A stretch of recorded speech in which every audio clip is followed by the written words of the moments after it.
যিনি নিরাশ্রয়ের আশ্রয়,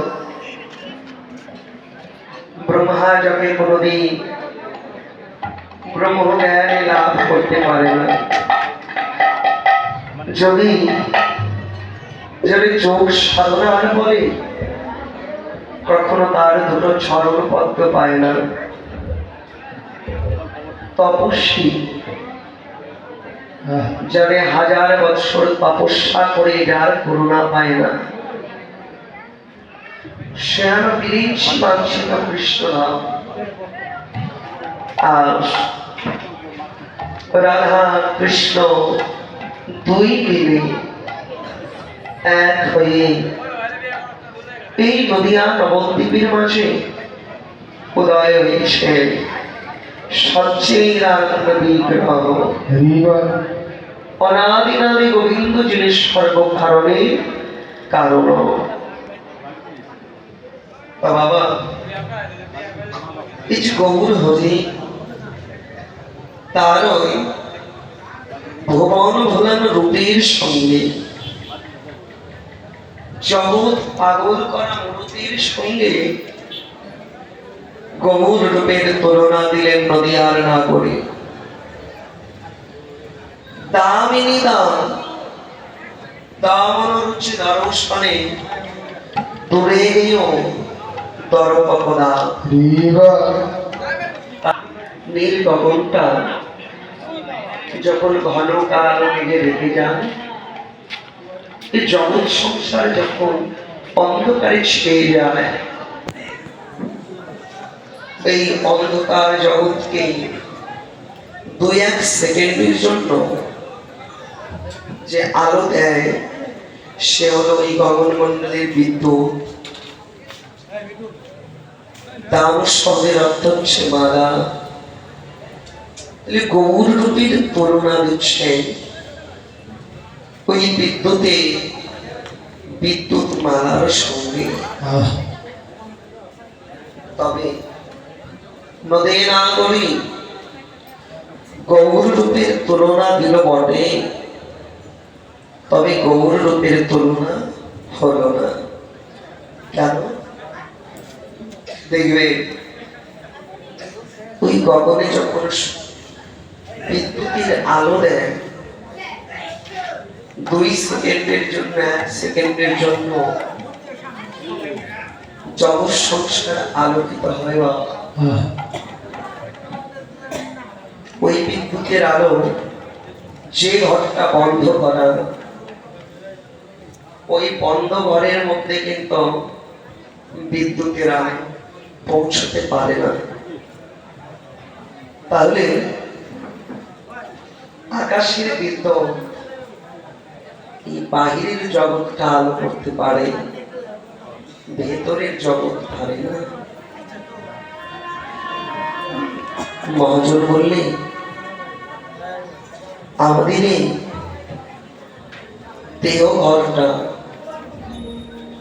6টা দরজা দিয়ে বন্ধ করা, এই 6 দরজা ভেদ করে কখনোই ওই আকাশের বিদ্যুৎ আমাদের হৃদয় মন্দিরটা আলোকিত করতে পারে না। শুধু তাই নয়, ওই যে গগনের বিদ্যুৎ মাগো যদি কারো মস্তকে পড়ে, মাথার উপরে পড়ে, তবে ওই বিদ্যুৎ তার প্রাণ কেড়ে নেয়। কিন্তু আমার গৌর হরি সে তো কারো প্রাণ কেড়ে নিতে পারে না, বরং আমার গৌর হরি যার প্রতি একবার দয়া করে, যার প্রতি একবার কৃপা করে, করুণা করে, গৌর হরি তাকে ঘরের বাহির করে দেয়। এই মায়ার ঘরে আত্মার থাকা হয় না। বাবা, সেই মূর্তি দর্শন করে কন্দর্প মদন, কামদেব মদন, ব্রহ্মার পুত্র মদন তার অহংকার স্বর্ণ হয়ে গিয়েছিল। বাবা, এই মদনের ছিল 5টি বাম। মদন মাদন শোষণ মোহন স্তম্ভ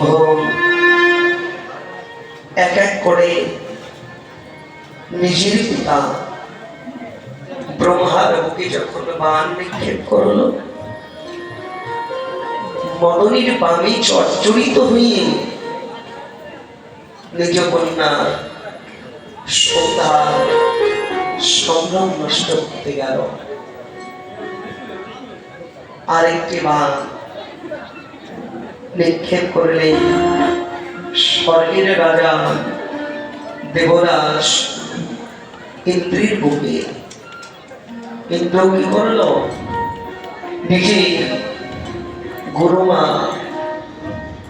গৌতম মনির পত্নী অহল্যার সংগ্রাম নষ্ট করে দিল।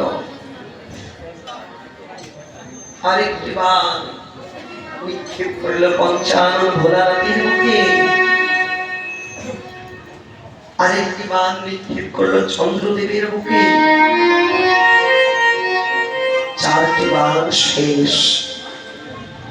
আরেকটি বাণ গৌরহরির বুকে ছুড়ে দিল।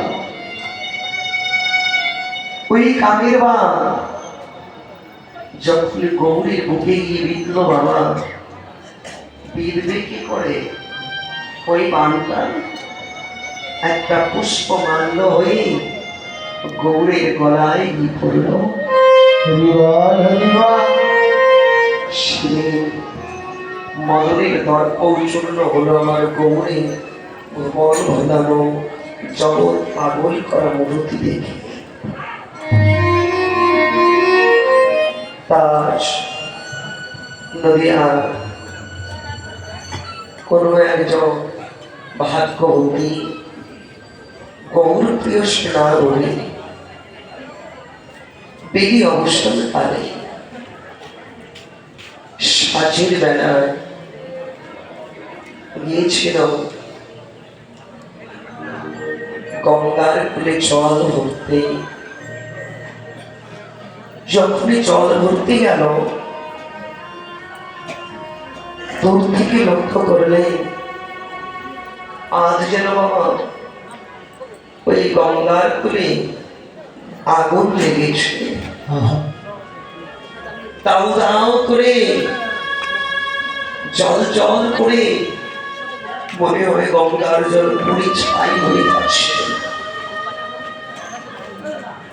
নদীর আগুনে আমার ভাবে জলের মধ্যে কোনদিন আগুন, আগুনটা লেগেছে কোথায় বলা যাবে। ওই গৌর কৃষ্ণাগরী বিষ্ণুতে আর হৃদয় ঘরে গৌর রূপের অনলে বিষ্ণুকে আর এই হৃদয় বন্দী দাও দাও করে চলছে। আরো 2টি চরণ এগিয়ে গেল বিষ্ণুপ্রিয়া। এগিয়ে গিয়ে দেখতে পেল বাবা জলের মধ্যে আগুন লাগে। একজন অপরূপ রূপের মানুষ, ভগবান ভোলানো মূর্তি নিয়ে, জগৎ পাগল করা মূর্তি নিয়ে হেমনন্দ বাহু তুলে ওই গঙ্গার কোল আলো করে দাঁড়িয়ে আছে। গৌরকে দেখে মনে হলো এ কোনো মানুষ নয় বাবা, পঞ্চভূতে গঠিত দেহ নয়, খিদি আব তেজ মরণ পঞ্চভূতে গড়া দেহ নয়। গৌরকে দেখে মনে হলো একজন সোনার বৃক্ষ, সোনার প্রতিমা গঙ্গার তীরে হেমদণ্ড বাহু তুলে দাঁড়িয়ে আছে।